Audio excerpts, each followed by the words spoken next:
Okay, got people piling in. I'd like to welcome everyone to the first live webinar of 2025. My name is Jason Shropshire, Chief Operating Officer with InfusionPoints, and we've got a great webinar lined up for you folks today on boundary guidance for FedRAMP and DoD. We're going to talk some about the history of it. And notably, this is our first webinar with SecureIT that we're doing jointly. So we'd like to welcome Corey Clements from SecureIT. But today we're going to be going through some welcome and introductions. We'll go through understanding the authorization boundary, sort of how it came to be, what's changed in boundary guidance over the last several iterations, and sort of how we see some of the latest changes. And then we'll be going over the impacts to industry that we see coming up. And obviously we're in a time of flux with FedRAMP. I think everyone is well aware of that at this point. We won't be going into a lot of speculation. I know that there's probably next week, I think there's some events coming up where some changes are going to be announced. So we won't be going and doing a lot of speculation. This is more of a retrospect and a look at some of the key boundary guidance and policy that's been released is what we'll be going through. But keep in mind that if you're watching this in the coming weeks, a lot may have changed. So, all right. So introducing our panelists again. I'm Jason Shropshire, Chief Operating Officer at InfusionPoints. And Jason. Hey, my name is Jason Redding. I'm also with InfusionPoints. I'm an associate, mainly with FedRAMP. That's my SME. Jackson. Hey, nice to see everybody. I'm Jackson Gorman, associate as well, and my specialty is FedRAMP and DoD. I'll pass it over to Corey. Hello, my name is Corey Clements. I'm with SecureIT. We're a cybersecurity advisory firm. We're also a FedRAMP certified 3PAO. We focus on, NIST, CMMC, FedRAMP, et cetera. I've actually been with SecureIT for about 20 years now. I think I just got my plaque in the mail a couple days ago. I'm a principal SME in our government-focused practice, obviously focusing on the NIST controls, et cetera. And I'm looking forward to today's discussion. Awesome. So Jackson, can you help us understand sort of how boundary came to be, how the boundary guidance came to be? Yeah, I'd love to. So we have to look back not too far, but to some of the early iterations, post establishment of the program, really in 2017, where FedRAMP PMO began drafting those early iterations of the boundary guidance. This was, from my perspective, really in response to industry comment, a lot of the same questions that we have today in certain areas that now are a lot more established and getting more in the weeds. Back in 2017 were a lot more nebulous. So, with those drafts, they started bringing in review teams. So the FedRAMP side started working with industry partners, not unlike what we see today with comments and feedback, but also, the former Joint Authorization Board review team, DHS, DoD, and GSCA were engaged, and then as well as other industry partners. If you flash forward not too much further, but to 2018, that's when NIST really starts to get engaged and is kind of on board to review what we have originally as the sort of first version of the authorization boundary guidance. The guidance itself at that time really followed key concepts on how to define your boundary, what federal data is, what metadata is, interconnectivity and external services, as well as corporate services, which we see kind of through the lineage over the past, a decade or so. I think a lot of folks are. Yeah, it's almost like the guidance kind of compounded over time and got more complicated. Yeah, I agree with that for sure. I think that in a slide here, we'll kind of get into some of that nuance that builds from around 2020, where we have more of that simple, here's the key terminology and references to a more structured approach with a kind of 3-page reference sheet that goes into those key concepts and establishes them in more detail.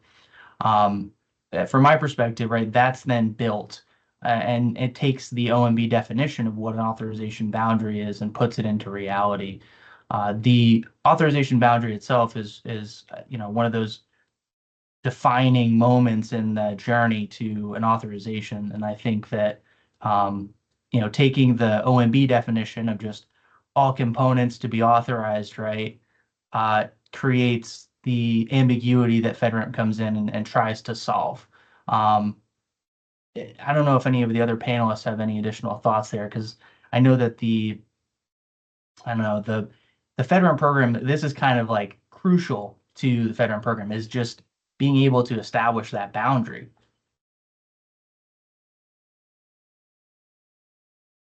Yeah, I mean, one of the things that I think that the one of the hallmarks, one of the best aspects of the FedRAMP program is it does force a CSP to very clearly define what is in the boundary, what is out of the boundary, and the interactions with the outside world, right?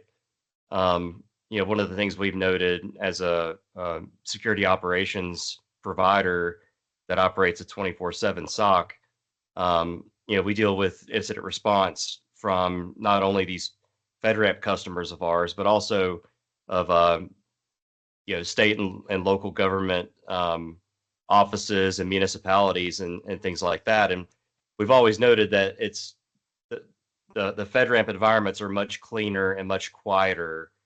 And a lot of that we attribute to the boundary being very well defined and, the inventory being controlled, as well as the other FedRAMP controls that apply in those environments. It gets a lot of, scrutiny about just being compliance and paperwork, but it's actual security that works, from what we've seen. Corey, what's your perspective? Yeah, I was interested with the timeline here, where I think obviously we saw different versions of the boundary guidance, but I also think that was a result of the PMO really more, figuring out exactly what they were looking for. So I think it got more and more detailed as they went. But then you can see that big jump from 2022 to 2025, where nothing really has happened, because I think they've been working on finalizing the last draft, but of course have seen probably issues with that because there are so many nuances and things that could happen in a specific boundary.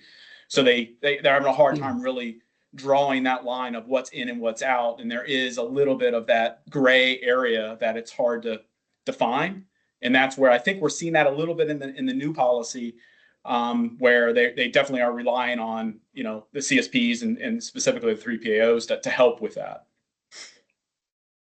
Yeah, that's a great point. It kind of reminds me of NIST with 863 and how their revision just can't keep up with some of the developments, right? Like the industry, especially in the context of cloud computing, is moving so rapidly that having this type of more rigid and official guidance creates this overlap where we're taking all this time to review it, get it approved, get it released, and then, oh, well, something's changed. And I think that speaks to, how these draft versions that we're sharing here are leveraged in a lot of ways during the authorization process with CSPs. And the actual fact that they're a draft, right, still gives us an insight into what the PMO is looking for and how agency officials are sort of realizing, well, how is my data being handled and protected? With the two versions here, you'll see a notable increase in complexity, increase in specificity from the 3-pager up to draft 3. And I don't know if you guys want to muse on that for a second, just based on how, especially on section 3, things get a lot more detailed. Yeah, I think that was the PMO's attempt to provide as much guidance and direction as they could to help CSPs and 3POs really understand what's in and what's out. Obviously, wanting to focus on what needs to be in. to not waste time, of course, on the things that aren't in. Yeah, it seems like in draft 2, I think that's where they first broke out the difference between, federal data and metadata in the cloud. And then I think some edge and some corner cases kind of came out of analysis of that. And even complexities around that, to where they broke it. It seemed like they broke it out even further in draft 3. So that's where they kind of came out with the direct impact versus indirect impact, and then the low impact for things that didn't matter as much, and then corporate, so that they kind of they were trying to cover all those cases, and it almost felt like the more detailed they got with the guidance, the more corner and edge cases that they would get, right? And then the guidance would have to expand that much further. I agree, Jason. I think going from draft 2.0, having the Appendix C, that table that shows, what data types you would want to show inside the FedRAMP boundary, externally outside of the boundary in your corporate environment. I think the attempt was with 3.0 to help solidify that. But again, we get into those edge cases, those nuances, and I think moving to a policy is their attempt to resurrect that. Yeah, absolutely. It's definitely a different tone, um, now with the policy, and I think we'll go more into that here shortly. But um, Jason, help me understand from kind of your experience. I know you've worked with a lot of our clients, both that are on our frameworks where we have a really clearly defined boundary, that we go in with, right? But then also some of our clients where we're defining a boundary on their terms entirely, just acting as advisors. What are some of the stumbling blocks or issues that customers, have with defining that boundary, or kind of getting their heads wrapped around that concept? I think obviously the best way is to show it in the ABD, in that diagram. So our guidance typically to customers is to, number one, capture those services that are in use. And like with revision 5, bringing in some of the controls related to information location, I think that's been a big push. You really need to know where your customer data is, where your federal data is. So defining that in the boundary is key. That's typically our advice, and we guide these customers into doing that. And that takes understanding what services you're using, how they're being used, how are your accounts separated, knowing your security stack from your production environment, being able to identify what's being processed where. So I think in an attempt to do that, being able to identify those locations where you're processing that information, where it's being transmitted, transferred across within the boundary, and then outside of the boundary. So knowing those services is very key.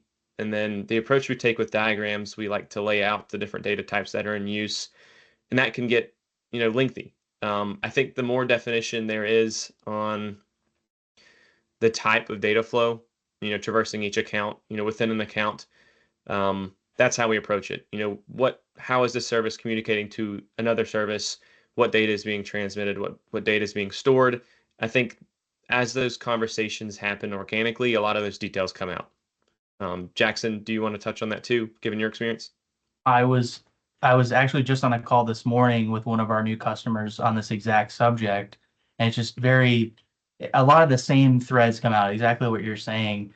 One key one is the corporate and non-impact as defined in version 3 of the draft, is like, where do we really draw the line from our corporate assets and entities, and what reaches a little bit further into the realm of federal data and metadata.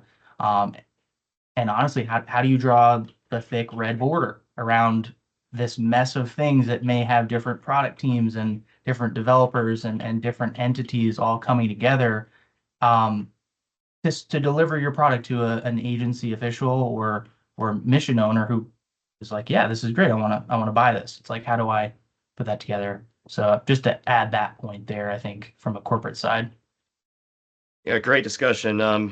So a minute ago, we put a pin on talking about sort of the new format of the boundary policy, right? Which is kind of a different term. I mean, they've been using guidance, and now they're sort of, it sounds like they're backing up to policy. So I'm going to toss this one over to Corey about, we've seen the guidance grow from the 3-pager to draft 2, where they started expanding some of these definitions, to draft 3, where it seemed like they had expanded it even further based on those edge cases. So Corey, help us understand, the new RFC and this new format, this new policy, and SecureIT's take on this. Yeah, so I mean the policy, as you said, is definitely higher level, not as much detail in it. The interesting side thing, as we were talking about in terms of going from guidance to policy, is actually on FedRAMP's policy and policy and guidance updates page. There's actually an in development authorization boundary guidance. So that sort of indicates, unless they name that differently than the policy, it sort of indicates the policy is going to come first, and then they're going to come out with a guidance that's probably going to be more like what we saw on the last slide. And they actually even say in the policy, they talk about, examples will come after the policy is formal, because that's, I think, a lot of the feedback they've been getting from the policy that's RFC is, hey, we need examples. I mean, everybody sort of wants to know what data is included and what data can be excluded. And that's where they don't really tackle that very differently. No real specific indications that they're looking at it differently in terms of what should be in scope and what should be out of scope. The policy seems to focus on, just efficiency, right? Let's focus on the things that are in boundary. Let's not spend any time on the stuff out of the boundary.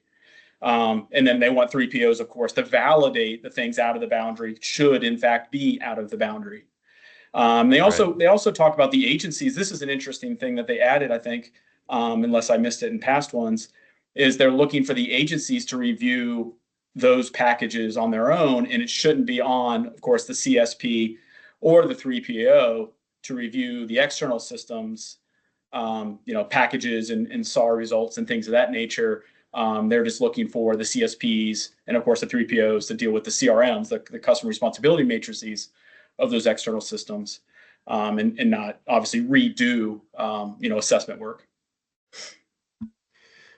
And I think bouncing off of that, Corey, they're starting to build out their, I guess you could call it their RACI matrix in the policy. Like, whereas in the previous draft guidances, there is some responsibility, sprinkled in within that guidance doc. But I think we're going to see that built out even more for CSPs, for the agencies, and the independent assessors. I know there's parts in there right now for the CSPs, obviously, and independent assessors. But I think, that's where I think we're going to see some expansion for those responsibilities. Yeah, absolutely. I thought it was notable that, they want scrutiny of what's in boundary, and I think that it feels to me like they're trying to pull back a little bit, right, on scope. It feels like scope has crept out over time. I know that, in recent PMO reviews, we've gotten feedback to include things that we didn't used to include in the boundary diagram just because it was being used in some aspects, even though it was outside of the boundary. It was being used to, document, maybe house documentation and things like that.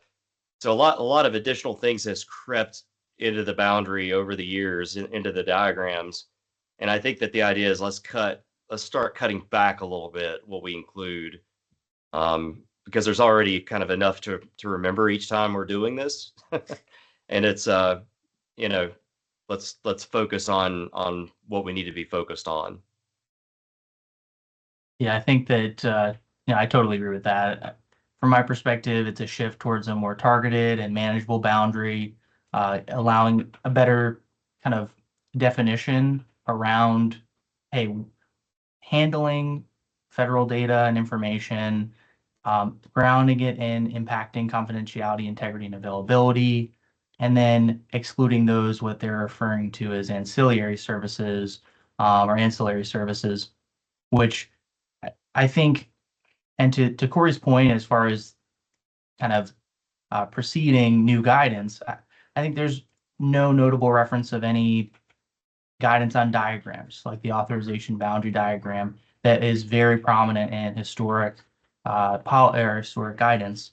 So I think that therefore that would lead us to believe that there could be official boundary guidance, a version coming soon that we've not seen over the past 3 years, especially with some of the mentions in the new policy, like shaping clearer guidance in future knowledge base articles, and in reference to this guidance. I think a lot of that helps support that case. I also think that FedRAMP is very clear in this policy request for comment that they really want to engage the industry more. There's clear questions and editorial tone of how do we strike the right balance between security and cost and complexity.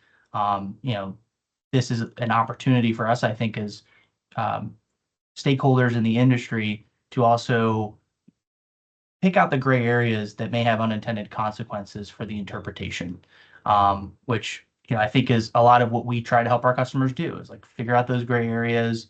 Let's work through what the actual data flow and telemetry is, and then make sure that we're documenting and establishing that so that when we do get to the audit and to a review with an agency, that there's not that gray area anymore. There's not those open questions that can oftentimes create audit risk or create security risk if you're not fully aware of them. Yeah, absolutely. So in our last 8 minutes or so, let's talk about the tooling and then give some practical kind of examples of boundary diagrams. I know that I go all the way back to the start of the FedRAMP program. I think Corey does as well. And I know back in the day, it was that blue icon in the upper right corner that we were using quite a bit. I don't see as much of that anymore.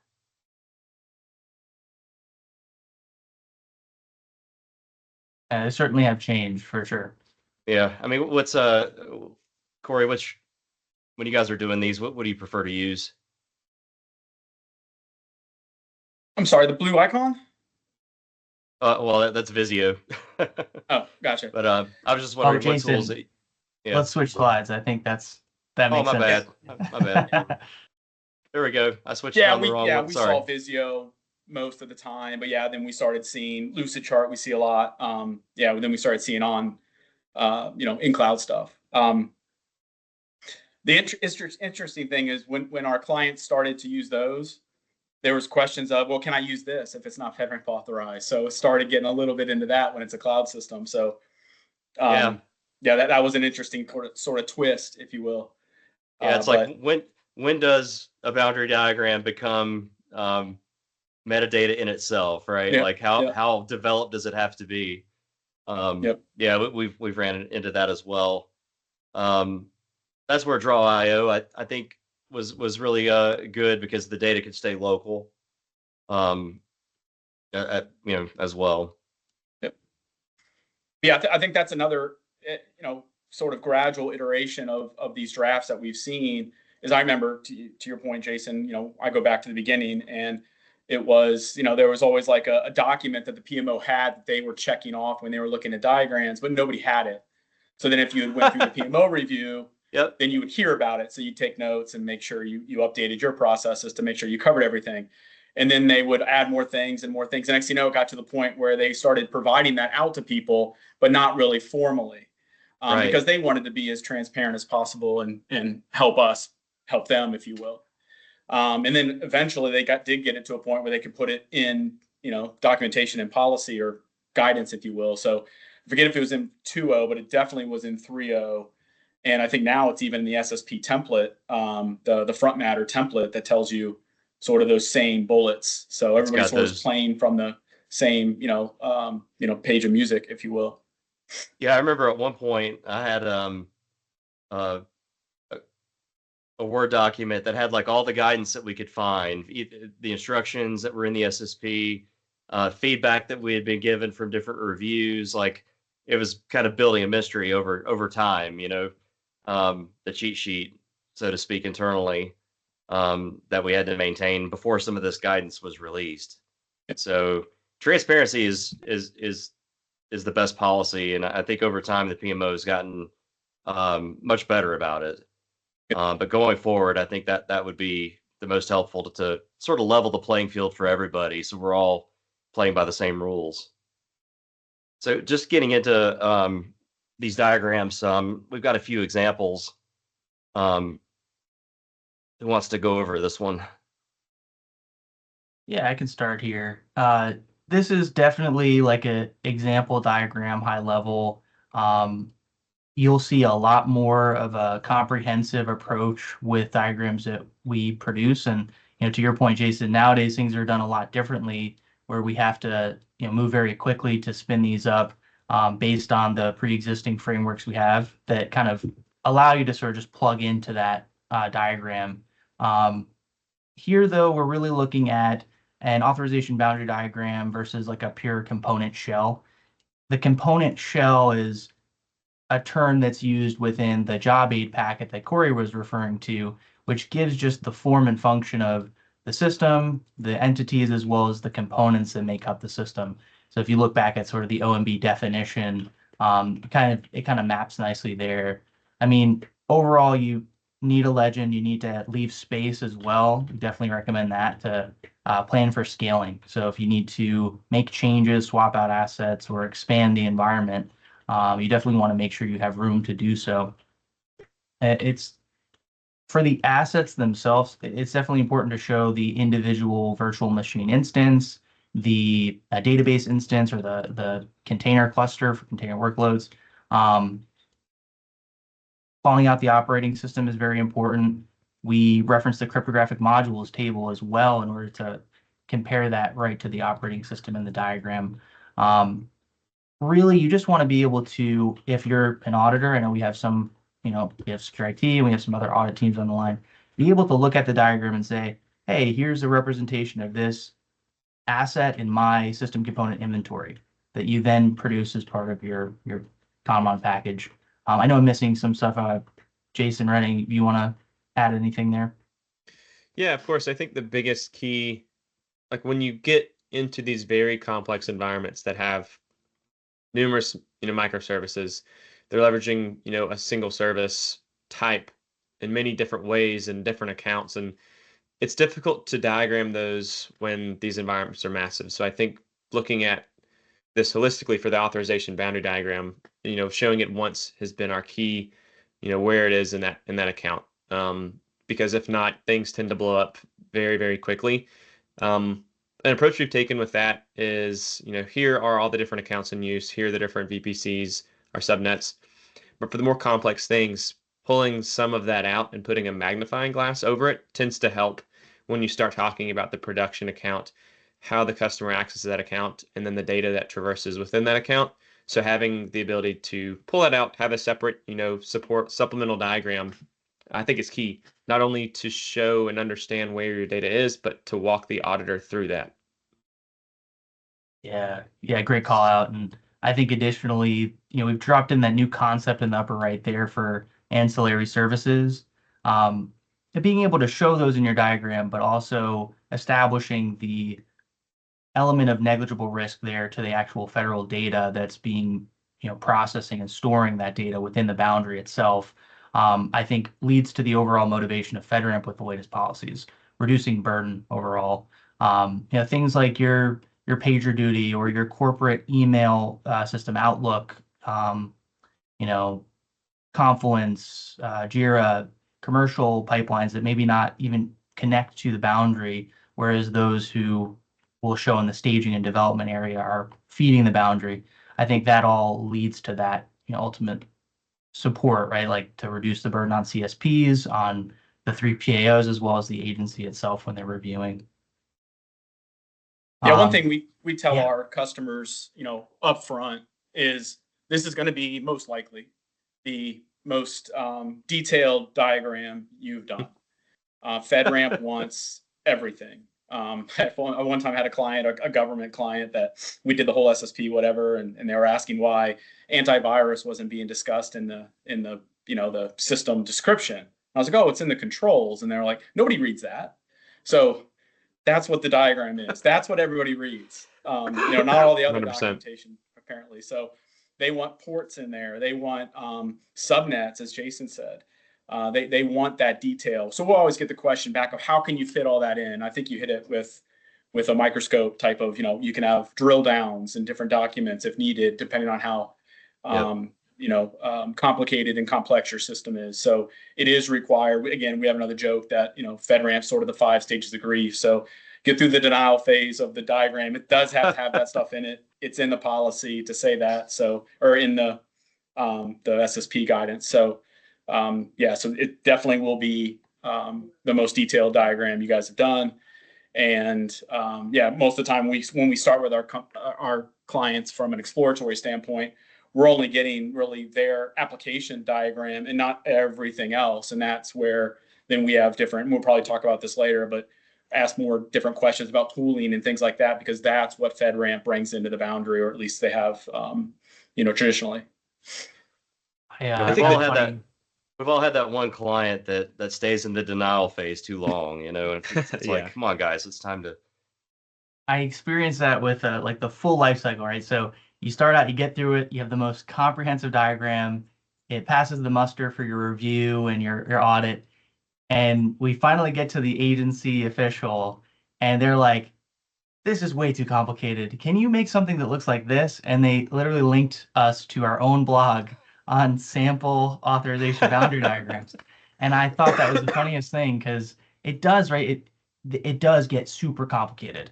And, we need to strike that balance as part of this new efficiency and policy to say, hey, what can we include to make what was supposed to be a clear and concise diagram that becomes this huge monolithic beast, to get down to the root of things a little bit more. Yep, absolutely. So Jason, help us go through like what the difference is between the auth boundary diagram, the data flow diagram, and the network diagram. Yeah, I think 3.0. By the way, we've got like 3 minutes left. So okay, yeah, I can hammer this out. I do want to say one thing first for any CSPs listening or watching today or present or past, future. Having a good diagram being put in front of the auditor is the single best way to have a seamless audit. Obviously, having the controls implemented and people who know what they're talking about, but being able to walk someone through a system who has never seen it before cannot be done easier without a diagram.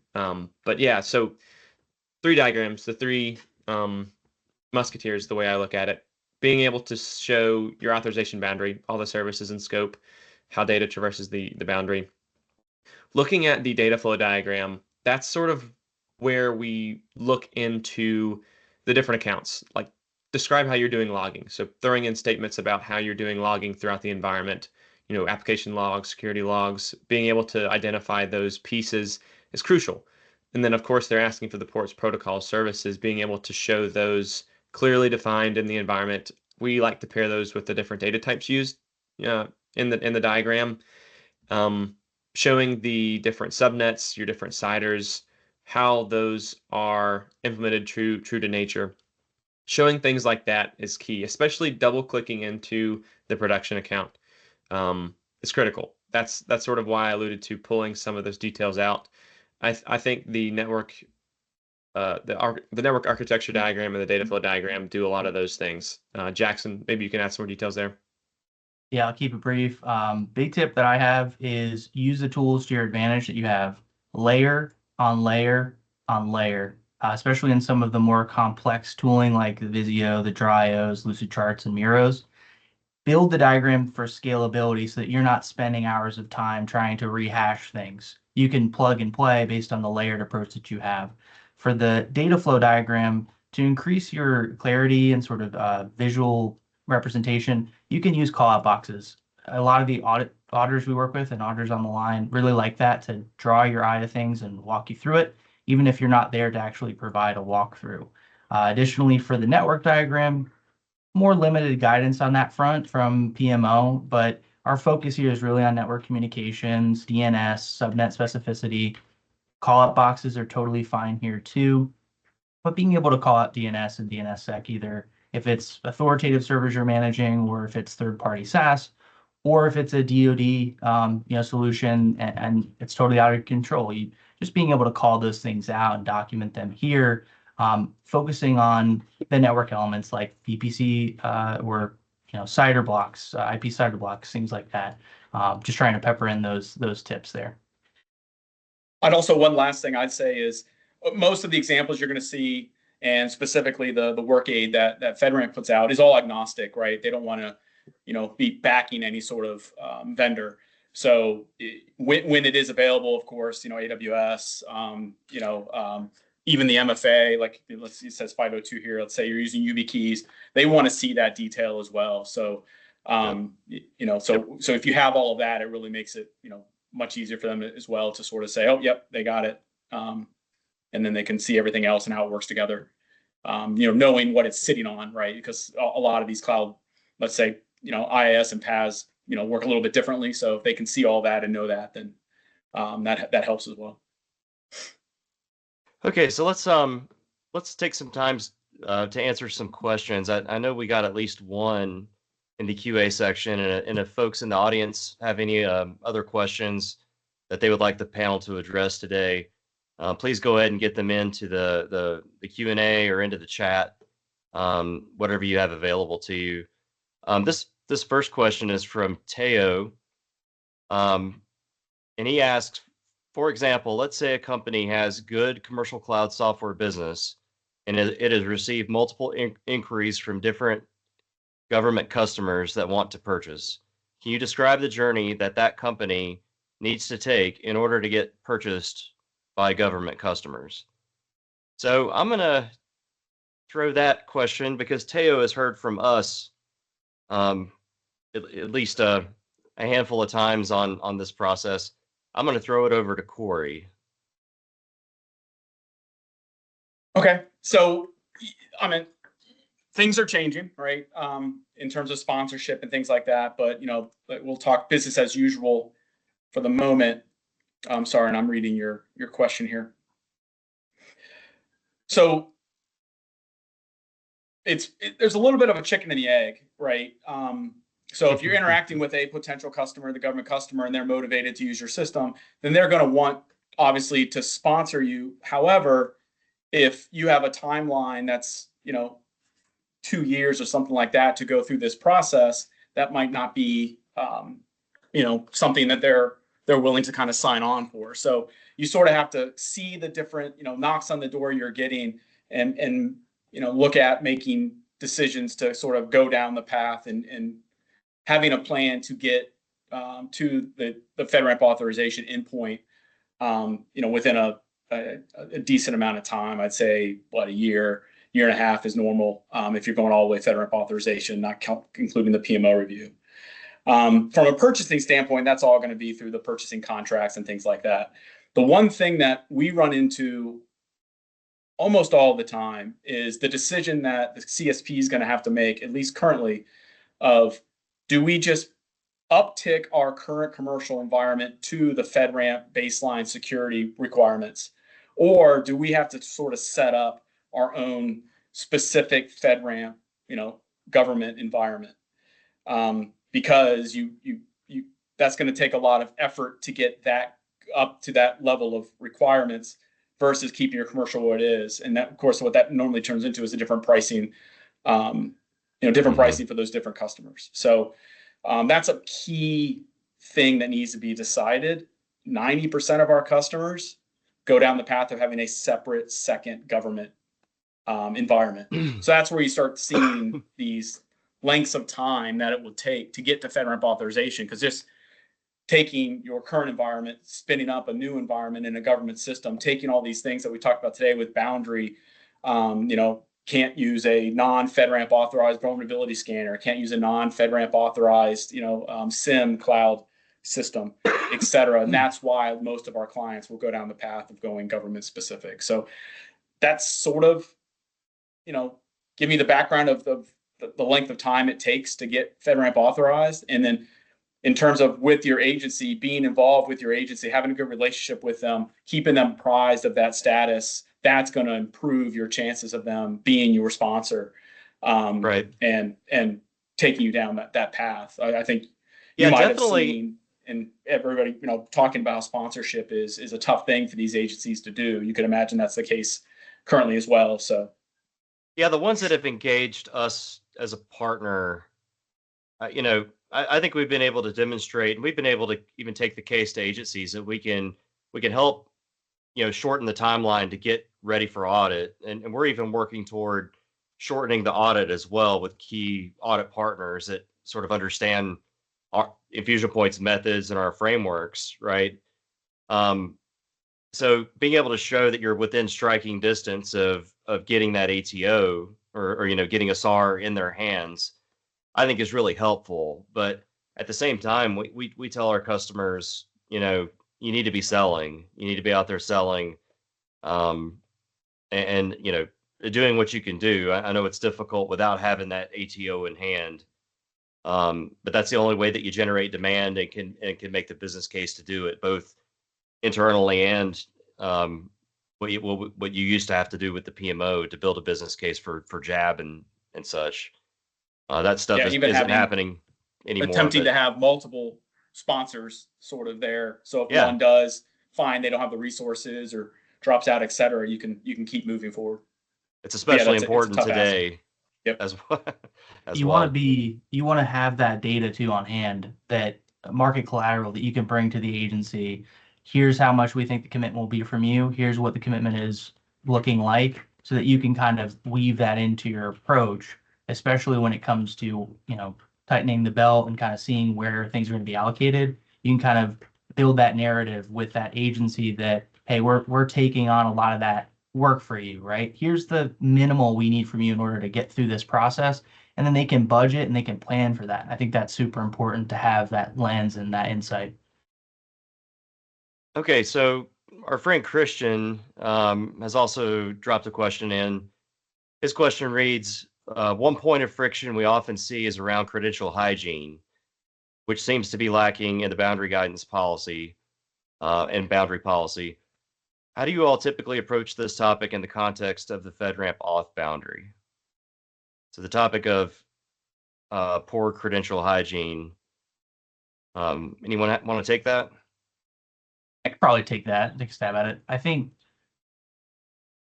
agreed. It definitely is lacking in the guidance. I would say you have to look at the control language in a lot more detail to address it sufficiently. So first, we would address it in about probably two ways, mainly the boundary documentation. So your boundary itself is the diagram and multiple diagrams in some cases that we've discussed, but it's also the narratives and the security plans that help you articulate, how credentials are provisioned and managed and revoked, rotated, especially for your privileged accounts and service accounts, things of that nature. So kind of building on the defense in depth, so to speak, of, here's how we protect the boundary into now that you're in, here's how we manage credentials, I think is one area. If you look at operational and sort of control implementation in the SC family, so I think SC 12 or one of the enhancements has the specific breakdown on it. That's where you can really highlight like your credential hygiene, the identity and access management controls involved, tying them to the other requirements like least privilege and role-based access control. And though it's not spelled out as neatly in the policy, I think by doing that, you can treat credential hygiene as foundational as part of your overall narrative. Yeah. Anyone have anything to expand there?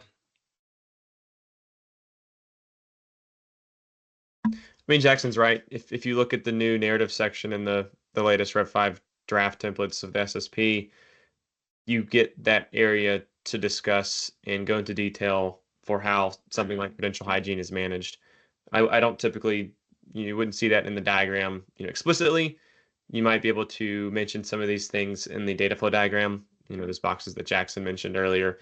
I think the more you can do to help the auditor understand how things work, whether that's in the SSP itself, which is where we typically see it, control implementation statements, and then the narrative section within the SSP, or the diagrams. A lot of the conversations we have with auditors, hey, we have a question, let's go to the diagram. Maybe you can explain it there. Right. Yeah. I mean, honestly, I think that credential hygiene, a lot of it to me, that where I see the most impact is probably machine identities and their credentials, API keys specifically. I don't see a lot of scrutiny around that, and come audit time, and it's likely where some of the bodies might be buried, so to speak.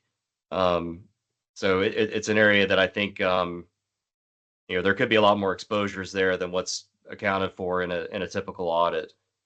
So I think Yeah, I that's a think- perfect. Oh, sorry. Go ahead, Corey. No, I think there was a red team exercise by, I forget who did it. I think it might have been CISA on an internal government agency, and that's how they were able to really continue to be there and get what they needed to put out that report. So FedRAMP is specifically asking for these types of gray areas in their latest policy. So I think that's a really great question, Christian.